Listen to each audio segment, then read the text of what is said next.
If any generation needs the gospel, it's this one. Some of y'all probably seen the blasphemy that happened in Paris with the Olympics. The mockery made of the Lord Jesus Christ in the Last Supper. A wicked, terrible thing. But it was blasphemy. Many people cried out that Christianity is toothless. As if it doesn't want to fight against it. That's why they do these things. And some have said Christians need to stand up against this blasphemy and stop being weak. But I just felt a little sermonette here I need to share with you was we need to understand that we're in the day of grace and not in the day of judgment. In the day of judgment, you turn to Revelation 19. That'll be the day when the Lord comes on a white horse out of the clouds of heaven. He will come, it says, and in righteousness he will judge and make war. His eyes will be a flame of fire. On his head there'll be many crowns, and he will have his robe dipped in blood. And he will be called the Word of God. And we're going to be following behind him in that day, not to do battle. He'll do the battle with the sword of his mouth. And that's the day of judgment. But today we're in the day of grace. And when we see this wickedness within our culture, when they blaspheme our Lord, we have to remember back to our Lord when he was blasphemed.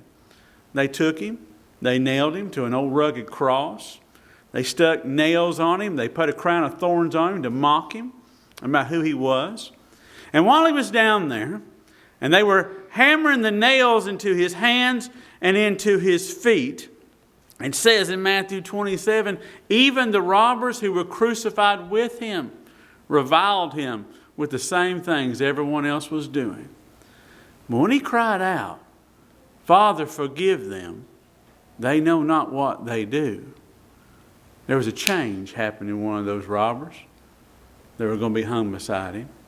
There was a difference that was made in his life. He looked up as he was hanging upon that cross, and he didn't mock him anymore. He said, Lord, remember me when you come into your kingdom. And the Lord Jesus looked at him and said, this day you're going to be with me in paradise. When people mock Christianity in the day of grace, Father, forgive them. They know not what they do. And they don't know what they're doing. If they knew what they were doing, they never would have done it, would they? Do we need to stand against these things? Do we need to cry out these things as evil? Yes, of course we do.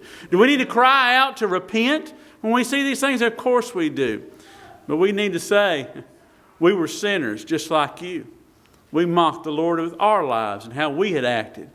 But he holds out a hand and he says, Father, forgive them. They know not what they do. And he'll forgive them if they'll repent and come to him. Friends, that's the Lord Jesus that we serve in the day of grace, isn't it? And that's the one we need to hold up to this world in times like this. We need to hold him up, because if we hold him up, the Bible says all men will be drawn unto him, doesn't it? I hope you're enjoying the sermons here and have subscribed to my channel on YouTube. But I would love even more to meet with you at Omega Baptist Church.